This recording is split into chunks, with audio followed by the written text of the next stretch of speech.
आदरणीय दिलीप पटोल जी हैं और उनके बाई में हमारे महानगर के अध्यक्ष श्री विद्यासागर राय जी। विद्यासागर राय जी के बगल में हमारे जिले के यशस्वी अध्यक्ष और एमएलसी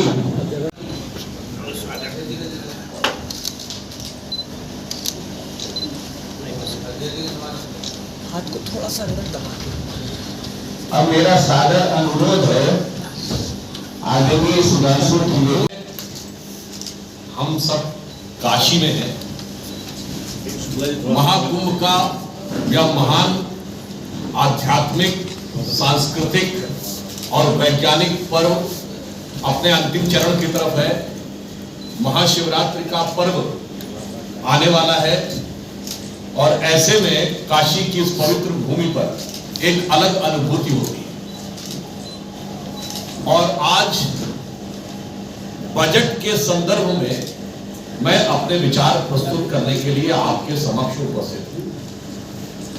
मित्रों, प्रधानमंत्री श्री नरेंद्र मोदी जी के नेतृत्व में भारत विगत 10 वर्षों में जिस दृढ़ता के साथ, जिस दक्षता के साथ प्रगति के पथ पर अग्रसर हो रहा है और विकास और समृद्धि की नई ऊंचाइयों की तरफ क्रमशः आगे बढ़ रहा है, और माननीय प्रधानमंत्री जी ने जो अमृत काल के समाप्त होने तक, अर्थात भारत की स्वतंत्रता के 100 वर्ष पूर्ण होने तक 2047 तक भारत को विकसित भारत बनाने का जो संकल्प रखा है, इस बार का बजट उसी दिशा में एक मील का पत्थर।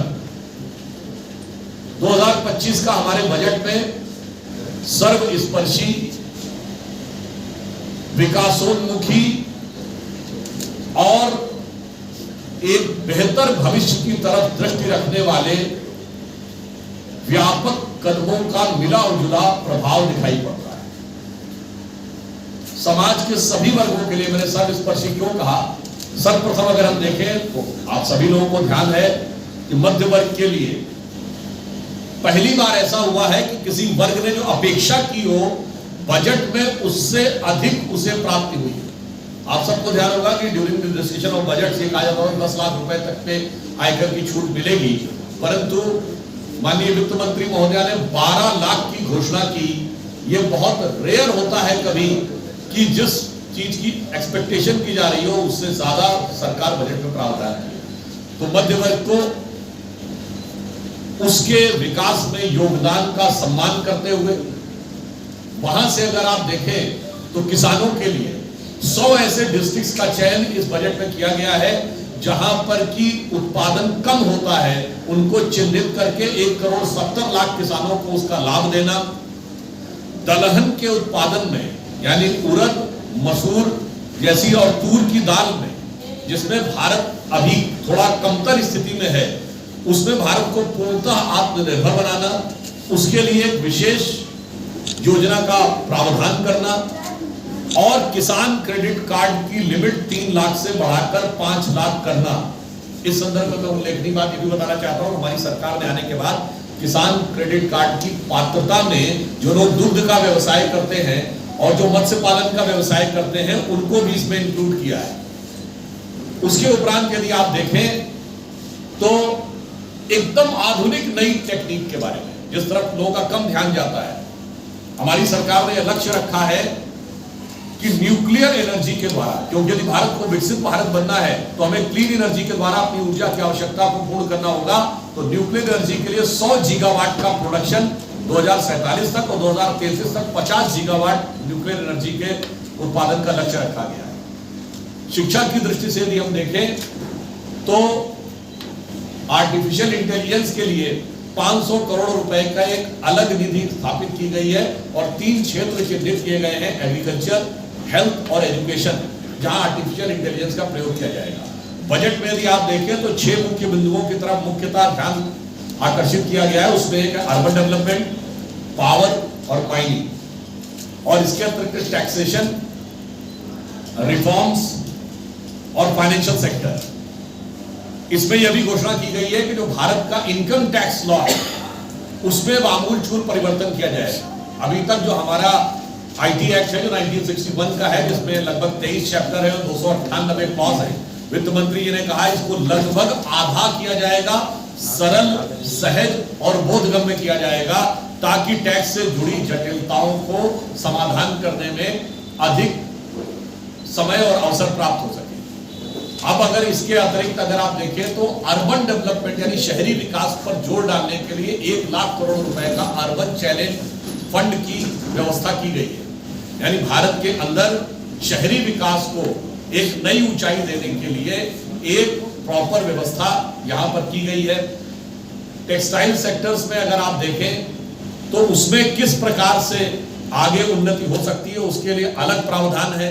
और जो कैपिटल आउटले है, कैपिटल आउटले में 15 लाख करोड़ रुपए का आवंटन किया गया है। ये कैपिटल आउटले वो होता है जिसको आप कहते हैं मूलभूत ढांचे में इन्वेस्ट करना। और इस समय भारत मूलभूत ढांचे मतलब सड़क, रेल, एयरपोर्ट, बंदरगाह यानी जो पब्लिक यूटिलिटी की चीजें हैं। कई बार क्या होता है कि प्रत्यक्ष रूप से नहीं समझ में आता है कि इसमें इन्वेस्ट किए गए धन का सीधा प्रभाव क्या हो रहा है, परंतु आप सबको पता है यदि सड़क, रेल और एयरपोर्ट और बंदरगाह बेहतर हो जाते हैं तो उसके बाद समूचे क्षेत्र की अर्थव्यवस्था पे अंतर आता है। और इसी के साथ इस इंफ्रास्ट्रक्चर में एक नया डायमेंशन जोड़ते हुए इस बजट में यह व्यवस्था की गई है कि भारत के सभी प्राथमिक स्वास्थ्य केंद्रों को और सभी स्कूलों को, सेकेंडरी स्कूलों को ब्रॉडबैंड कनेक्टिविटी से जोड़ा जाएगा। यानी सड़क, रेल और एयरपोर्ट के साथ साथ जो हमारा इंटरनेट का इंफ्रास्ट्रक्चर है उसको भी यहां पर स्थापित करके एक नया स्वरूप देने का काम मोदी जी के नेतृत्व में इस बजट में हो रहा है। इसके अतिरिक्त अगर आपने ध्यान दिया हो कि पिछले बजट में हाइड्रोजन एनर्जी मिशन की बात की गई थी और इस बजट में न्यूक्लियर एनर्जी मिशन की बात की गई है, अर्थात नया भारत किस रूप में उभर कर सामने आ सकता है उसके लिए व्यवस्था की गई। कुछ एक चीजें इस बजट में बहुत संवेदनशीलता के साथ की गई, जैसे कैंसर से जुड़ी करीब 36 ड्रग्स के ऊपर इंपोर्ट ड्यूटी हटाई गई ताकि जो लोग गंभीर बीमारियों से जूझ रहे हैं उनको दवा की उपलब्धता कम दामों पर हो सके। दूसरा उदाहरण है कि आप लोगों का जो बैंक में पैसा जमा होता है उसमें 50,000 रुपए से ऊपर जैसे इंटरेस्ट होता था तो TDS यानी tax deduction at source automatic bank कर लेता था, उसकी सीमा बढ़ाकर 1 लाख कर दी गई। यानी अब 1 लाख रुपए के बाद ही बैंक स्वतः उसको टैक्स डिडक्शन कर पाएगा, उससे पहले नहीं कर पाएगा। जो हमारे बुजुर्ग नागरिक है उसमें बहुत से लोग किराए के आधार के ऊपर, यानी एक तो बैंक डिपॉजिट में रहते हैं तो उनको 1 लाख रुपए तक के बाद TDS होगा। जो किराए के आधार के ऊपर ही अपनी जीविका उपार्जन करते हैं उनके लिए पहले था कि जो रेंटल इनकम है यानी किराए से मिलने वाली जो आय है उसमें 2,40,000 रुपए के ऊपर TDS ऑटोमेटिक लग जाता था, यानी टैक्स डिडक्शन एंड सोर्स शुरू हो जाता था। उसे बढ़ाकर 6 लाख कर दिया गया। यानी पहले 20,000 रुपए तक के किराए के ऊपर अपने आप टैक्स कटना शुरू हो जाता था, अब 50,000 रुपए महीने तक के किराए के बाद ही बैंक उसमें से ऑटोमेटिक टैक्स डिडक्शन कर पाएगा। इस प्रकार की बातों को ध्यान में रखकर बहुत संवेदनशीलता के साथ समाज के हर वर्ग को ध्यान में रखते हुए, जिसे प्रधानमंत्री जी ने पहले भी ज्ञान कहा था, यानी गरीब, युवा, अन्नदाता और नारी शक्ति, इसका एक संवेद विकास किस प्रकार से हो सकता है, इस बजट में उन व्यवस्थाओं को प्रतिपादित करने का प्रयास किया गया है। इसके अतिरिक्त एक्साइज ड्यूटी में 15 स्लैब होते थे, उन्हें हटाकर अब 8 कर दिया गया, 7 कर दिया गया, यानी 8 स्लैब्स हटा दिए गए। इनकम टैक्स में भी अगर आपको ध्यान हो कि वो तो बढ़ाया गया है, एक 25% का नया स्लैब भी दिया गया है, अर्थात जिन लोगों की 1 लाख रुपए तक की महीने की आमदनी उन्हें तो कोई टैक्स नहीं देना होगा, इसके ऊपर वालों को भी एक सब्सटेंशियल बचत होगी, यानी एक अच्छी मात्रा में बचत होगी। और इसके लिए सरकार ने एक प्रकार से अपने 1 लाख करोड़ रुपए का राजस्व छोड़ा है। तो यह दर्शाता है कि सरकार ने बहुत संवेदनशीलता के साथ नई इमर्जिंग टेक्नोलॉजीज के बारे में दूरदृष्टि रखते हुए और PM स्वनिधि योजना अर्थात जो हमारे कारीगर हैं उनके लिए किस प्रकार से उनका आर्थिक विकास हो सके उसके लिए अलग बजटरी प्रावधान रखते हुए हेल्थ सेक्टर में 1 लाख करोड़ रुपए का लगभग 99,958 कुछ करोड़ रुपए का प्रावधान है, वह प्रावधान किया गया है। हमारा जो डिफेंस का बजट है वो पिछले बारों से कहीं अधिक ताकि भारत रक्षा के क्षेत्र में भी आत्मनिर्भर हो सके। और मिडिल क्लास के विषय में तो हमने आपको बताया ही, परंतु महत्वपूर्ण बात यह है, ये सब तब हो रहा है जब वैश्विक आर्थिक परिस्थितियां प्रतिकूल हैं। इस समय विश्व में जो आर्थिक परिस्थितियां हैं वो आप देखें, युद्ध का वातावरण और कोविड के बाद जो इंडस्ट्री में रिसेशन है, जिसे हम फाइनेंस की भाषा में कहते हैं कि ग्लोबल हेडविंड्स। हेडविंड का मतलब जब आपका जहाज चलता है ना, तो अगर सामने से हवा आ रही है तो स्पीड धीमी हो जाती है, और टेल विंड मतलब पीछे से आ रही है तो स्पीड तेज हो जाती है। इस समय स्पीड रोकने की स्थिति। तो अब मैं सिर्फ ये कहना चाहूंगा कि मोदी जी के नेतृत्व में इस बजट में एक बहुआयामी विकास, हमारे आलोचक हैं उनके लिए कहना चाहूंगा कि आप आखिर जिस सावधानी सतर्कता के साथ आगे बढ़ रहा है, कितनी व्यवस्थाएं, अर्थव्यवस्थाएं तो बिखर गई। मैं एक पॉइंट और कह देना चाहता हूं, जो हमारे विरोधी कहते हैं, मैं पाकिस्तान और श्रीलंका की बात नहीं कर रहा हूं कि वहां की अर्थव्यवस्था को क्या हुआ। चाइना की सबसे बड़ी रियल एस्टेट की कंपनी, वर्ल्ड की सबसे बड़ी रियल एस्टेट कंपनी, जो एक चाइनीज कंपनी है एवरग्रांड, वो 2023 में बैंकक्रप्ट हुई और 2024 में लिक्विडेट हो गई। अमेरिका के दो बड़े बैंक, जिसमें सिग्नेचर बैंक और सिलिकॉन वैली बैंक, बैंकक्रप्ट हो गए। भारत में ऐसा कुछ भी नहीं हुआ है और हम आगे बढ़ रहे हैं। तो इस पंक्ति के साथ समाप्त करता हूं, आलोचकों के लिए मोदी जी की तरफ से कि हमें इल्जाम मत दीजिए, बहुत अफसोस होता है। हमें इल्जाम मत दीजिए, बहुत अफसोस होता है। बड़ी तरकीब से कश्ती यहां तक लेके आए हैं, बदल देते हैं हम दरिया की लहरें अपनी हिम्मत से। आंधियों में भी अक्सर चिराग हमने जलाए। हिमांशु जी, धार्मिक पर्यटन जो बढ़ा है, इसका क्या योगदान हमारी इकोनॉमी में? बहुत अच्छा आपने प्रश्न किया है। मैं काशी से ही प्रारंभ करता हूं। काशी विश्वनाथ कॉरिडोर का उद्घाटन दिसंबर 2021 में माननीय प्रधानमंत्री जी ने किया, और आप जाके चेक करिए, दिसंबर 2021 में काशी में कुल पर्यटक 30,78,000 आए थे।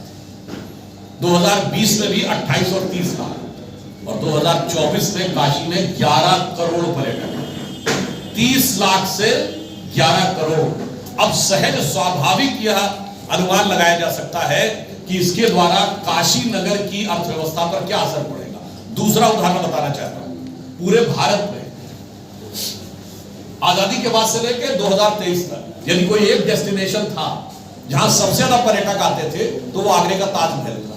और 2024 पहला वर्ष है जब नंबर 1 के ऊपर आगरे का ताजमहल नहीं, अयोध्या का श्री राम मंदिर है, जहां 13.5 आपकी सरकार कहती है कि पाकिस्तान के साथ में बात नहीं करेंगे। बहुत हो गया यार। आज चैंपियंस ट्रॉफी है, आज तो एक सवाल बनता है पाकिस्तान सर राशि अरे हो गया भाई, अब हो गया, बजट के ऊपर हो गया सर। अरे राशि दल का विषय सपा के विधायक का बयान। देखिए, इस विषय पे हमारे विदेश मंत्री एस जयशंकर जी ने सदन में जवाब भी दिया है। ये अमेरिका का अपना अंदरूनी उनका नियम था, परंतु भारत सरकार इस पे संवेदनशीलता के साथ बातचीत कर रही है। उन्होंने अनेक देशों के नागरिकों के साथ किया, परंतु मैं विपक्ष से पूछना चाहता हूँ, ये तो अवैध घुसपैठिए थे जिनको वहां भेज रहे हैं और वो प्रश्न कर रहे हैं। कांग्रेस के दौरे हुकूमत में तो जो हमारे वैध लीगली जाते थे उनके साथ क्या होता था? कपड़े उतरवा के चेकिंग होती थी, शाहरुख खान की भी चेकिंग हुई थी। मैं पूछना चाहता हूं, आप सबको याद है माय नेम इज खान किस जमाने की मूवी है और किस मुद्दे पे बनी थी?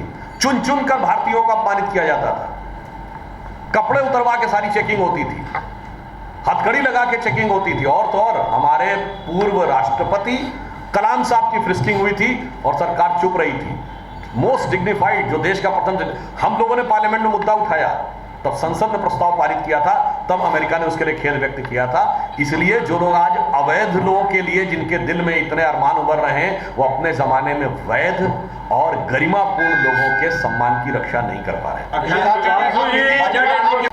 देखिए, जनता दल का अंदरूनी मामला, पहली बात तो इस विषय के बारे में अपने को जानकारी नहीं। आप इसमें जनता दल के किसी भी उससे पूछेंगे और ये उनका अपना अधिकार है। देखिए, मैं एक और बात बहुत स्पष्ट कहूं, परिवार और परिवारवाद में क्या अंतर है? वो जो पूंजी और पूंजीवाद में अंतर है। जैसे पूंजी सबको चाहिए जीवन जीने के लिए, तनख्वाह चाहिए या बिजनेस करना है, कुछ तो धन पूंजी चाहिए ना। पूंजीवाद क्या है कि सारी पूंजी मेरे पास। तो किसी के परिवार का कोई व्यक्ति, ये माननीय प्रधानमंत्री जी स्पष्ट कर चुके हैं, वो राजनीति में नहीं आ सकता, ऐसा नहीं रोका जा सकता, परंतु परिवारवाद ये होता है कि मेरे बाद मेरा ही व्यक्ति इस पार्टी को संभालेगा। जैसे आप जिस भी मीडिया संस्थान में काम कर रहे होंगे, आपका परिवार का कोई व्यक्ति पत्रकारिता में नहीं आ सकता अथवा उस मीडिया संस्थान को नहीं ज्वाइन कर सकता, ये नहीं हो सकता। पर कोई ये कहे कि मेरे बाद ब्यूरो चीफ मेरे परिवार का ही व्यक्ति बनेगा, मेरे एडिटर से हटने के बाद मेरे ही परिवार का व्यक्ति बनेगा, ये है परिवारवाद। आम आदमी पार्टी की विधायक दल की बैठक हुई है, इसमें कोई नई बात नहीं है। आप देखिए पिछले 10-12 वर्षों में अनेक लोग कांग्रेस के अंदर की जो स्थिति है, तो और जो इंडी गठबंधन है, वैसे अब आप लोगों को अभी पूछना चाहिए उनसे कि ये इंडी गठबंधन है कहाँ भैया, ये अभी एग्जिस्टेंस में है कि नहीं। और कांग्रेस पार्टी की स्थिति इस समय ये है, वो जो पुराना वाला गीत था ना कि स्वरूप धरे जीने के लिए बैठे हैं हजारों जहर पिए, ठोकर न लगाना हम खुद हैं गिरती हुई दीवारों की तरह। दिल्ली में तो शशि थरूर जी आना चाहते हैं, हमको लगता है कि आप ही की पार्टी में क्या है जगह? ये कांग्रेस का अंदरूनी मामला है, इस पे कांग्रेस का कोई व्यक्ति बेहतर टिप्पणी कर सकता है। दिल्ली में तो आपकी जीत के लिए कांग्रेस ने बड़ा अच्छा काम किया है, बिहार में कौन आपको आरएसएस? देखिए, दिल्ली में हमारी जीत प्रधानमंत्री श्री नरेंद्र मोदी जी के नेतृत्व में जनता के विश्वास की जीत है।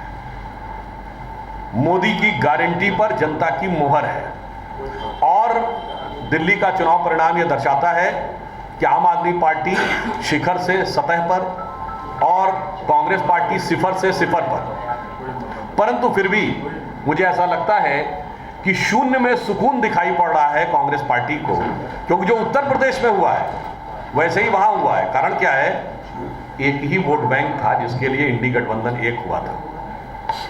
अब कांग्रेस पार्टी पुराना आशिक है और आम आदमी पार्टी नया आशिक है और ये समाजवादी पार्टी भी नया आशिक है। तो जैसे ही पुराना इश्क जगने लगता है तो नए वाले आशिक को डर लगने लगता है कि पुराना इश्क जगना नहीं चाहिए, और जब नया वाला आशिक फेल होने लगता है तो पुराने आशिक के मन में तमन्नाएं फूटने लगती हैं।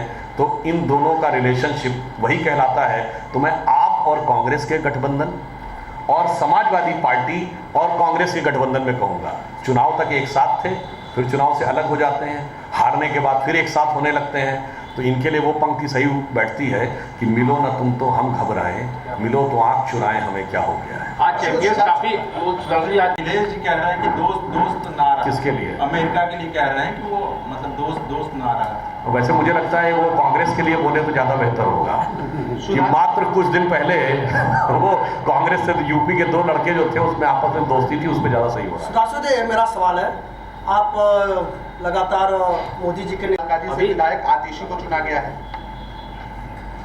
मुझे लगता है कि आम आदमी पार्टी कहती थी कि आतिशी असली मुख्यमंत्री नहीं है, केजरीवाल जी असली मुख्यमंत्री है। तो दिल्ली की जनता ने ऐसा जनादेश दिया कि असली मुख्यमंत्री असली विधायक भी नहीं बन पाया, और जिसको वो असली मुख्यमंत्री कहने से मना कर रहे थे, कम से कम वो असली नेता प्रतिपक्ष तो बन गई। बात करें बजट की तो अखिलेश जी कह रहे हैं कि जब बजट आया तब मायूसी छा गई। तो ऐसे में मतलब क्या जनता को भ्रमित करने का ये प्रयास किया जा रहा है? अखिलेश जी के अरमानों पे मायूसी छा गई होगी, और मायूसी उनकी अनेक मामलों पे छाती रहती है। जब योगी जी ने कहा था मैं माफियाओं को मिट्टी में मिला दूंगा, तब भी आपने उनकी मायूसी देखी थी। तो मुझे लगता है कि उन्हें मायूस होने की आदत है, और इसमें कोई गलत बात भी नहीं है। इतना अच्छा बजट देखने के बाद विपक्ष का मायूस होना स्वाभाविक है। एक कांग्रेसी नेता की अभी बात की आपने, उन्होंने कहा था कांग्रेस के रकीबुल हसन 10,25,000 से जीते थे, राहुल गांधी 3,62,000 से जीते। सर वहाँ तो मैक्सिमम बांग्लादेश, आप में से जो असम गया होगा, धुबरी को मिनी बांग्लादेश कहा जाता है। और फिर मैं एक और बात बताना चाहता हूं, भारत का चुनाव इकलौता चुनाव था जब लोकसभा चुनाव के समय कांग्रेस के वरिष्ठ नेता शशि थरूर ने बांग्लादेश के अखबार डेली स्टार में आर्टिकल लिखा, मोदी हैज टू गो। मैं तो विपक्ष से पूछना चाहता हूं, चुनाव भारत में हो रहे थे, बांग्लादेश में क्यों ये आर्टिकल लिखा जा रहा था, मोदी हैज टू गो? किसको संदेश दिया जा रहा था? अब धुबरी की जीत 10,25,000 से, और राहुल गांधी की उस यात्रा में असम के धुबरी, बरपेटा, करीमगंज और बंगाल के मालदा में उमड़ी भीड़, और उसके बाद कांग्रेस नेता का लिखा गया आर्टिकल सबको जोड़ के देखिए तो समझ में आ जाता है कि मोदी जी के नेतृत्व में भारतीय जनता पार्टी जहां राष्ट्रीय सुरक्षा और अस्मिता के लिए दृढ़ता के साथ खड़ी है, वहीं विपक्ष उसको किसी भी सीमा तक कंप्रोमाइज करने के लिए सियासत के नफे नुकसान के तराजू पर सकता है भारत में भी, क्योंकि बांग्लादेश के लोग यहाँ घुसपैठ करे, ये आप भी कहते हैं। जो आपने सवाल किया है उससे पहले मैं बताना चाहता हूं, हमारी सरकार में आने के बाद पहला तो ये लक्ष्य था कि हम रोकें घुसपैठ। मैं इसमें 2 सेंटेंस में आपको स्पष्टीकरण दे देना चाहता हूं। शायद आप में से किसी ने IMDT एक्ट का नाम सुना है। IMDT एक्ट एक दुर्दांत एक्ट था जो 1983 या 84 में इंदिरा जी के शासनकाल में आया था। उसमें जानते हैं क्या प्रावधान था? यदि आपको लगता है कि कोई विदेशी है, घुसपैठिया है, और आपने कहा है घुसपैठिया, तो आप साबित करिए कि ये बांग्लादेश का रहने वाला है। उसको साबित नहीं करना कि भारत का नागरिक है। उसके अगेंस्ट हमारे वर्तमान केंद्रीय मंत्री और असम के पूर्व मुख्यमंत्री सर्बानंद सोनोवाल गए थे कोर्ट, और 2006 में सर्वोच्च न्यायालय ने उसे क्वैश किया। क्वैश करते समय कमेंट किया कि ये जो घुसपैठ की समस्या है भारत पे एक्सटर्नल एग्रेशन के समकक्ष है। और वो क्यों होती थी? क्योंकि बांग्लादेश से हमारी सीमा का निर्धारण ही नहीं था। आधा गांव भारत में, आधा गांव बांग्लादेश में। मोदी जी की सरकार में आने के बाद सबसे पहले लैंड बाउंड्री एग्रीमेंट किया। अब कुछ गांव हमारे में आए, कुछ गांव उनके में गए, अब बिल्कुल सीमा का निर्धारण हो गया। उसके बाद पाकिस्तान की सीमा की तरह फेंसिंग की जा रही है, जिसमें लगभग 80% फेंसिंग कंप्लीट हो गई है बंगाल के कुछ क्षेत्रों को छोड़ के। यानी सबसे पहले तो हमने घुसपैठ को नियंत्रित किया है। उसके बाद अंदर जो लोग ईमानदारी से रहना चाहते हैं उनको चिन्हित किया है। इसके अगले चरण के ऊपर चिन्हित करके तो जो भारत की समस्या है ना, वो अमेरिका के मुकाबले बहुत जटिल है और बहुत भारी है। वहां पे शायद घुसपैठियों में कोई वोट बैंक नहीं देखता, हमारे यहाँ लोग घुसपैठियों में वोट बैंक देखते हैं। और ये मैं एक और प्रमाण के साथ कहना चाहता हूँ, शायद मुझे फैक्ट अचानक ध्यान आया। अब होता लोकसभा चुनाव में सबसे बड़ी जीत किस सीट में हासिल हुई थी? संदेह में जीवित रहते हैं। जिन्हें कोरोना की वैक्सीन, बीजेपी की वैक्सीन नजर आ रही थी, उन्हें उसमें भी संदेह था। राम मंदिर के शिलान्यास के समय जिसे वो अंधविश्वास कहते थे, वहां मुहूर्त के मर्मज्ञ हो गए थे, बताने लगे थे मुहूर्त में उनको संदेह था। और ये वो लोग हैं जिन लोगों ने बाकायदा 2023 में तमिलनाडु में कॉन्फ्रेंस की थी, इरेडिकेशन ऑफ सनातन धर्म, अर्थात हिंदू धर्म का समूल नाश। ये विचार गोष्ठी थी, ये वक्तव्य नहीं था। और आप लोगों को शायद ना ध्यान हो तो मैं बताना चाहता हूं, 2021 में दुनिया के अनेक विश्वविद्यालयों में, जिसमें अमेरिका की बड़ी बड़ी आईवी लीग यूनिवर्सिटी थी, एक सीरीज ऑफ कॉन्फ्रेंस हुई थी, डिसमेंटलिंग ग्लोबल हिंदुत्व, यानी वैश्विक स्तर पर हिंदुत्व को ध्वस्त करना। उसके बाद कभी हिंदू धर्म ग्रंथों की प्रतिमा फाड़ना, कभी अनाप शनाप बोलना, और उसके बाद जिस ढंग की अभद्र शब्दों का प्रयोग करना, चाहे वो बिहार के उनके साथी हो या उत्तर प्रदेश में समाजवादी पार्टी हो। उसके बाद जब वे बात बोलते हैं तो हम ये कहना चाहते हैं, कुंभ की इस व्यवस्था को लेकर यदि कोई भी घटना हुई है तो उनके मन में संवेदना नहीं, संतुष्टि का भाव है। क्योंकि इस पृष्ठभूमि के साथ देखिए, उनका एक सहयोगी मृत्यु कुंभ बोल रहा है, ममता जी मृत्यु कुंभ बोल रही हैं, तो कोई लालू प्रसाद यादव जी फालतू का कुंभ बोल रहे हैं। मुझे लगता है, कहा गया किसी भी चीज को प्रसंग और संदर्भ के साथ देखिए। प्रसंग और संदर्भ से देखेंगे तो मुझे लगता है इन आरोपों में गंभीरता नहीं है, इन आरोपों में संवेदना नहीं है, इन आरोपों में राजनीतिक संतुष्टि का उद्देश्य। अर्थव्यवस्था में मैं एक बात और भी कहना चाहता हूं, जब एनआरसी का विषय आया था तो यही लोग विरोध करने लगे थे। ये लोग बजट का विरोध कर रहे हैं। अब मैं आपको बताना चाहता हूं, विरोध जिसकी अच्छाई बता रहा है, ये लोग बजट का विरोध कर रहे हैं। देखो, वो सदा ही सदा विरोध करेंगे, क्योंकि जाकी रही भावना जैसी प्रभु मूरत देखी दिन तैसी। मगर मैं ये बताना चाहता हूं, मैं पूरे देश को एक फूड फॉर थॉट देना चाहता हूं। जब एनआरसी का विषय आता है तो ये कहते हैं कि नहीं, हमें कागज मत हमसे मांगो, हम जहां बैठे वहां मान लो कि हम यहाँ के थे। यही वो लोग हैं जो श्री राम जन्मभूमि के मुकदमे के समय कहते थे श्री राम लला जहां विराजमान है। नहीं, उसके आधार पर नहीं, कागज दिखाओ, और कागज 100 साल पुराने भी दिखाओ, 400 साल पुराने भी दिखाओ, 500 साल पुराने भी दिखाओ, और हिंदी के नहीं, अंग्रेजी के नहीं, संस्कृत और फारसी के भी दिखाओ।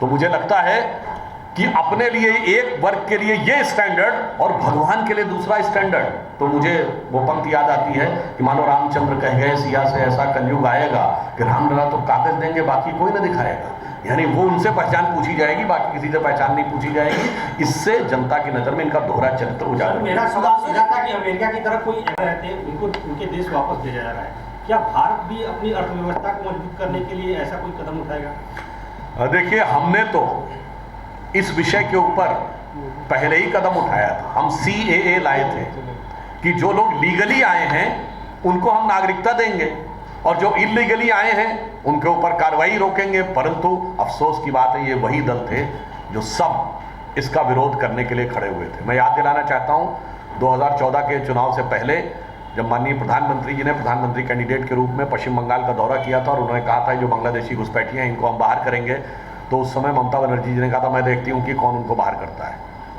अर्थात जो लोग घुसपैठ में राष्ट्रीय सुरक्षा के लिए खतरा नहीं, अपने वोट बैंक की संभावना देखते हैं, देश की जनता को उनसे बहुत सावधान रहने की जरूरत है और उन्हें भी इतिहास से सबक लेना चाहिए कि ये जो अटल जी ने कहा था ना कि चिंगारी का खेल बुरा होता है, अपने घर में औरों के घर में आग लगाने का सपना अपने घर में ही सदा खरा होता है और इसका इतिहास है। भारतीय जनता पार्टी और NDA की सरकार इस विषय में पूर्णतः प्रतिबद्ध है, चाहे विपक्ष जो भी करे, परंतु घुसपैठ के विषय को नियंत्रित करने और इसके बाद उस पर प्रभावी कानून सम्मत कार्रवाई करें। अमेरिका की तरफ आत्मगौरव, इन दोनों को साथ में रखने का काम मोदी जी के नेतृत्व में हमारी केंद्र की सरकार ने किया और वैसे तो उत्तर प्रदेश का भी बजट आ चुका है और उसमें भी ऐसे कई शानदार कदम उठाए गए। हिमांशु जी, अखिलेश जी कल जो डिजिटल में इस समय हमारा इन्वेस्टमेंट अमेरिका से भी ज्यादा है, यानी हम इंफ्रास्ट्रक्चर इन्वेस्टमेंट में नंबर 1 के देश बन के उभरे हैं। तो इसलिए मैं देश की जनता के समक्ष और जो हमारे आलोचक हैं उनके लिए कहना चाहूंगा कि आप आंखें अपनी खोल के देखिए, चश्मा उतारो, फिर देखो यारों, दुनिया नई है चेहरा पुराना। तो एक पंक्ति कह के बात समाप्त करता हूं जो प्रधानमंत्री श्री नरेंद्र मोदी जी की तरफ से उनके आलोचकों के लिए, इन विपरीत परिस्थितियों में जो भारत जिस सावधानी सतर्कता के साथ आगे बढ़ रहा है, कितनी व्यवस्थाएं अर्थव्यवस्थाएं तो बिखर गई। मैं एक पॉइंट और कह देना चाहता हूं जो हमारे विरोधी कहते हैं, मैं पाकिस्तान और श्रीलंका की बात नहीं कर रहा हूं कि वहां की अर्थव्यवस्था को क्या हुआ। चाइना की सबसे बड़ी रियल एस्टेट की कंपनी, वर्ल्ड की सबसे बड़ी रियल एस्टेट कंपनी जो एक चाइनीज कंपनी है एवरग्रांड, वो 2023 में बैंकक्रप्ट हुई और 2024 में लिक्विडेट हो गई। अमेरिका के 2 बड़े बैंक जिसमें सिग्नेचर बैंक और सिलिकॉन वैली बैंक बैंकक्रप्ट हो गए। भारत में ऐसा कुछ भी नहीं हुआ है और हम आगे बढ़ रहे हैं। तो इस पंक्ति के साथ समाप्त करता हूं आलोचकों के लिए मोदी जी की तरफ से कि हमें इल्जाम मत दीजिए, बहुत अफसोस होता है, हमें इल्जाम मत दीजिए, बहुत अफसोस होता है। बड़ी तरकीब से कश्ती यहां तक लेके आए हैं, बदल देते हैं हम दरिया की लहरें अपनी हिम्मत से, आंधियों में भी अक्सर चिराग हमने जलाए। धन्यवाद। हिमांशु जी, बहुत अच्छा आपने प्रश्न किया है। मैं काशी से ही प्रारंभ करता हूं। काशी विश्वनाथ कॉरिडोर का उद्घाटन दिसंबर 2021 में माननीय प्रधानमंत्री जी ने किया और आप जाके चेक करिए, दिसंबर 2021 में काशी में कुल पर्यटक 30,78,000 आए थे। 2020 में भी 28 और 30 लाख और 2024 में काशी में 11 करोड़ पर्यटक आए। 30 लाख से 11 करोड़। अब सहज स्वाभाविक यह अनुमान लगाया जा सकता है कि इसके द्वारा काशी नगर की अर्थव्यवस्था पर क्या असर पड़ेगा। दूसरा उदाहरण बताना चाहता हूं, पूरे भारत में आजादी के बाद से लेकर 2023 तक यदि कोई एक डेस्टिनेशन था जहां सबसे ज्यादा पर्यटक आते थे तो वो आगरे का ताजमहल था। मगर 2024 पहला वर्ष है जब नंबर 1 के ऊपर आगरे का ताजमहल नहीं, अयोध्या का श्री राम मंदिर है जहां 13.5 करोड़ पर्यटक आए हैं। और विकास की नई इबारत अगर आप देखें, अब एक डाटा के अनुसार कुंभ से लगभग 3 लाख करोड़ रुपए की कंट्रीब्यूशन होगा इंडियन इकोनॉमी में। और इकोनॉमिक टाइम्स या बिजनेस स्टैंडर्ड अखबार में, मुझे एग्जैक्ट नाम नहीं ध्यान है, उसमें निकली हुई खबर के अनुसार यदि देखा जाए तो 1% जीडीपी में कंट्रीब्यूशन इस वर्ष केवल कुंभ से आने वाली इकोनॉमी से होगा। और आप एक बात याद करिए, हमारी सरकार आने से पहले पूर्वांचल क्या पूरे उत्तर प्रदेश में केवल 2 एयरपोर्ट थे, लखनऊ और वाराणसी। वाराणसी से भी गिनी चुनी फ्लाइटें जाती थी। आज अकेले पूर्वांचल में 5 एयरपोर्ट हैं, गोरखपुर, प्रयागराज, कुशीनगर, अयोध्या और वाराणसी। और जिसमें कुशीनगर भी इंटरनेशनल है, अयोध्या भी इंटरनेशनल है और वाराणसी में भी। मुझे लगता है इतना ही काफ़ी है यह समझने के लिए। और यहाँ मैं एक और बात कहना चाहूँगा, सिर्फ आर्थिक दृष्टि से नहीं, ये भारत का एक सांस्कृतिक उत्थान भी हो रहा है। तो इन्वेस्ट किए गए धन का सीधा प्रभाव क्या हो रहा है, परंतु आप सबको पता है यदि सड़क, रेल और एयरपोर्ट और बंदरगाह बेहतर हो जाते हैं तो उसके बाद समूचे क्षेत्र की अर्थव्यवस्था पे अंतर आता है। और इसी के साथ इस इंफ्रास्ट्रक्चर में एक नया डायमेंशन जोड़ते हुए इस बजट में यह व्यवस्था की गई है कि भारत के सभी प्राथमिक स्वास्थ्य केंद्रों को और सभी स्कूलों को, सेकेंडरी स्कूलों को ब्रॉडबैंड कनेक्टिविटी से जोड़ा जाएगा। यानी सड़क, रेल और एयरपोर्ट के साथ साथ जो हमारा इंटरनेट का इंफ्रास्ट्रक्चर है उसको भी यहां पर स्थापित करके एक नया स्वरूप देने का काम मोदी जी के नेतृत्व में इस बजट में हो रहा है। इसके अतिरिक्त अगर आपने ध्यान दिया हो कि पिछले बजट में हाइड्रोजन एनर्जी मिशन की बात की गई थी और इस बजट में न्यूक्लियर एनर्जी मिशन की बात की गई है, अर्थात नया भारत किस रूप में उभर कर सामने आ सकता है उसके लिए व्यवस्था की गई। कुछ एक चीजें इस बजट में बहुत संवेदनशीलता के साथ की गई, जैसे कैंसर से जुड़ी करीब 36 ड्रग्स के ऊपर इंपोर्ट ड्यूटी हटाई गई है ताकि जो लोग गंभीर बीमारियों से जूझ रहे हैं उनको दवा की उपलब्धता कम दामों पर हो सके। दूसरा उदाहरण है कि आप लोगों का जो बैंक में पैसा जमा होता है उसमें 50,000 रुपए से ऊपर जैसे इंटरेस्ट होता था तो TDS यानी tax deduction at source automatic bank कर लेता था, उसकी सीमा बढ़ाकर 1 लाख कर दी गई है। यानी अब 1 लाख रुपए के बाद ही बैंक स्वतः उसको टैक्स डिडक्शन कर पाएगा, उससे पहले नहीं कर पाएगा। जो हमारे बुजुर्ग नागरिक हैं उसमें बहुत से लोग किराए के आधार के ऊपर, यानी एक तो बैंक डिपॉजिट में रहते हैं तो उनको 1 लाख रुपए तक के बाद TDS होगा, जो किराए के आधार के ऊपर ही अपनी जीविका उपार्जन करते हैं उनके लिए पहले था कि जो रेंटल इनकम है यानी किराए से मिलने वाली जो आय है उस पर 2,40,000 रुपए के ऊपर TDS ऑटोमेटिक लग जाता था, यानी टैक्स डिडक्शन एट सोर्स शुरू हो जाता था। उसे बढ़ाकर 6 लाख कर दिया गया है। यानी पहले 20,000 रुपए तक के किराए के ऊपर अपने आप टैक्स कटना शुरू हो जाता था, अब 50,000 रुपए महीने तक के किराए के बाद ही बैंक उसमें से ऑटोमेटिक टैक्स डिडक्शन कर पाएगा। इस प्रकार की बातों को ध्यान में रखकर बहुत संवेदनशीलता के साथ समाज के हर वर्ग को ध्यान में रखते हुए, जिसे प्रधानमंत्री जी ने पहले भी ज्ञान कहा था, यानी गरीब, युवा, अन्नदाता और नारी शक्ति, इसका एक संवेद विकास किस प्रकार से हो सकता है, इस बजट में उन व्यवस्थाओं को प्रतिपादित करने का प्रयास किया गया है।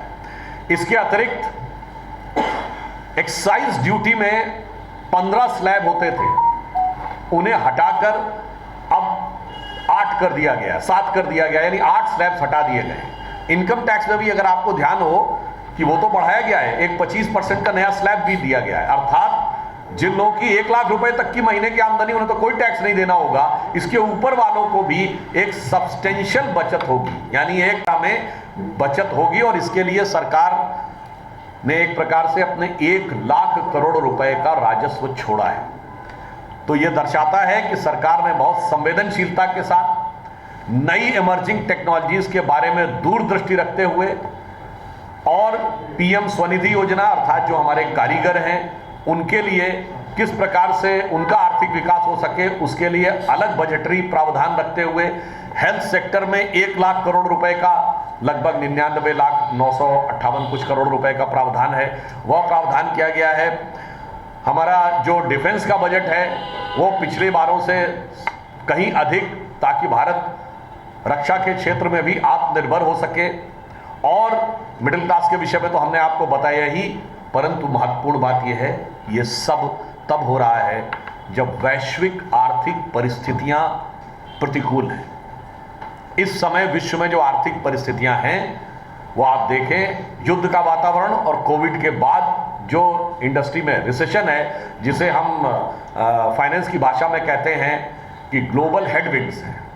हेडविंड का मतलब जब आपका जहाज चलता है ना, तो अगर सामने से हवा आ रही है तो स्पीड धीमी हो जाती है, और टेल विंड मतलब पीछे से आ रही है तो स्पीड तेज हो जाती है। इस समय स्पीड रोकने की स्थिति है। तो अब मैं सिर्फ ये कहना चाहूंगा कि मोदी जी के नेतृत्व में इस बजट ने एक बहुआयामी विकास का जो खाका प्रस्तुत किया है और समाज के सभी वर्गों को ऊर्जा देने की जो बात की है, उसने आज भारत को इस मुकाम तक पहुंचाया है कि आप सबको याद हो, एक पुराने दौर की फिल्म थी जिसका बड़ा फेमस गाना था ना, जब जीरो दिया मेरे भारत ने। उससे पहले का डायलॉग क्या था? पहले का डायलॉग ये था कि प्राण कहता है कि इंडिया का क्या कंट्रीब्यूशन है दुनिया में। तुम्हारा मुल्क 2 रोटी खाता है तो 1 रोटी कर्जे की खाता है। India contribution to the world is 0, 0 and 0। ये 1970 के आसपास की है, जब हमारे विपक्ष वालों के अनुसार सबसे शक्तिशाली प्रधानमंत्री इंदिरा जी का शासन था। उसके बाद गाना शुरू होता है जब जीरो दिया मेरे भारत ने। आज इंटरनेशनल मॉनेटरी फंड की चीफ क्रिस्टीना जॉर्जिवा ये कहती हैं कि next year India's contribution to the global growth is going to be 15%, which will be maximum in the world, and India will be the growth engine of the global growth। यानी अगले वर्ष भारत का विश्व के विकास में योगदान 15% होगा, जो बड़ी अर्थव्यवस्थाओं में सर्वाधिक होगा, और भारत विश्व के ग्रोथ इंजन में सबसे अधिक कंट्रीब्यूट करने वाला ग्रोथ इंजन के रूप में उभर कर सामने आएगा। तो मुझे लगता है कि विपरीत और चुनौतीपूर्ण परिस्थितियों में भारत प्रधानमंत्री श्री नरेंद्र मोदी जी के नेतृत्व में जिस दक्षता के साथ, जिस कुशलता के साथ, जिस विपरीत परिस्थितियों में हम 5वीं बड़ी अर्थव्यवस्था हैं, 4थे बड़े स्टॉक एक्सचेंज बने हैं, 3रे बड़े ऑटोमोबाइल के मैन्युफैक्चरर बने हैं, 3रे बड़े एयरपोर्ट इंडस्ट्री के प्रतीक बने हैं, 2रे बड़े मोबाइल हैंडसेट के मैन्युफैक्चरर बने हैं। इवन जो टॉप एंड मोबाइल हैं, आईफोन, उसका 1 लाख करोड़ रुपए तक का हमारा वो हो रहा है, एक्सपोर्ट भी हो रहा है। और डिजिटल ट्रांजैक्शन में हम दुनिया के नंबर 1 के देश बने हैं। उसके विकास में योगदान का सम्मान करते हुए वहां से अगर आप देखें तो किसानों के लिए 100 ऐसे डिस्ट्रिक्ट्स का चयन इस बजट में किया गया है जहां पर कि उत्पादन कम होता है, उनको चिन्हित करके 1,70,00,000 किसानों को उसका लाभ देना। दलहन के उत्पादन में यानी उड़द, मसूर जैसी और तूर की दाल में, जिसमें भारत अभी थोड़ा कमतर स्थिति में है, उसमें भारत को पूर्णतः आत्मनिर्भर बनाना, उसके लिए एक विशेष योजना का प्रावधान करना, और किसान क्रेडिट कार्ड की लिमिट 3 लाख से बढ़ाकर 5 लाख करना। इस संदर्भ में मैं उल्लेखनीय बात ये भी बताना चाहता हूं, हमारी सरकार ने आने के बाद किसान क्रेडिट कार्ड की पात्रता में जो लोग दुग्ध का व्यवसाय करते हैं और जो मत्स्य पालन का व्यवसाय करते हैं, उनको भी इसमें इंक्लूड किया है। उसके उपरांत यदि आप देखें तो एकदम आधुनिक नई टेक्निक के बारे में जिस तरफ लोगों का कम ध्यान जाता है, हमारी सरकार ने यह लक्ष्य रखा है कि न्यूक्लियर एनर्जी के द्वारा, क्योंकि यदि भारत को विकसित भारत बनना है तो हमें क्लीन एनर्जी के द्वारा अपनी ऊर्जा की आवश्यकता को पूर्ण करना होगा। तो न्यूक्लियर एनर्जी के लिए 100 गीगावाट का प्रोडक्शन 2047 तक और 2033 तक 50 गीगावाट न्यूक्लियर एनर्जी के उत्पादन का लक्ष्य रखा गया है। शिक्षा की दृष्टि से यदि हम देखें तो आर्टिफिशियल इंटेलिजेंस के लिए 500 करोड़ रुपए का एक अलग निधि स्थापित की गई है और 3 क्षेत्र चिन्हित किए गए हैं, एग्रीकल्चर, हेल्थ और एजुकेशन, जहां आर्टिफिशियल इंटेलिजेंस का प्रयोग किया जाएगा। बजट मित्रों, इस समय हम सब काशी में हैं। महाकुंभ का यह महान आध्यात्मिक, सांस्कृतिक और वैज्ञानिक पर्व अपने अंतिम चरण की तरफ है। महाशिवरात्रि का पर्व आने वाला है और ऐसे में काशी की इस पवित्र भूमि पर एक अलग अनुभूति होती है। और आज बजट के संदर्भ में मैं अपने विचार प्रस्तुत करने के लिए आपके समक्ष उपस्थित हूं। मित्रों, प्रधानमंत्री श्री नरेंद्र मोदी जी के नेतृत्व में भारत विगत 10 वर्षों में जिस दृढ़ता के साथ, जिस दक्षता के साथ प्रगति के पथ पर अग्रसर हो रहा है और विकास और समृद्धि की नई ऊंचाइयों की तरफ क्रमशः आगे बढ़ रहा है और माननीय प्रधानमंत्री जी ने जो अमृत काल के समाप्त होने तक अर्थात भारत की स्वतंत्रता के 100 वर्ष पूर्ण होने तक 2047 तक भारत को विकसित भारत बनाने का जो संकल्प रखा है, इस बार का बजट उसी दिशा में एक मील का पत्थर। 2025 का हमारे बजट में सर्वस्पर्शी, विकासोन्मुखी और एक बेहतर भविष्य की तरफ दृष्टि रखने वाले व्यापक कदमों का मिला जुला प्रभाव दिखाई पड़ता है। समाज के सभी वर्गों के लिए मैंने सर्वस्पर्शी क्यों कहा? सर्वप्रथम अगर हम देखें तो आप सभी लोगों को ध्यान है कि मध्य वर्ग के लिए पहली बार ऐसा हुआ है कि किसी वर्ग ने जो अपेक्षा की हो बजट में उससे अधिक उसे प्राप्ति हुई हो। आप सबको ध्यान होगा कि during the discussion of budget ये कहा जाता था 10 लाख रुपए तक पे आयकर की छूट मिलेगी, परंतु माननीय वित्त मंत्री महोदया ने 12 लाख की घोषणा की। ये बहुत रेयर होता है कभी कि जिस चीज की एक्सपेक्टेशन की जा रही हो उससे ज्यादा सरकार बजट में प्रावधान की है।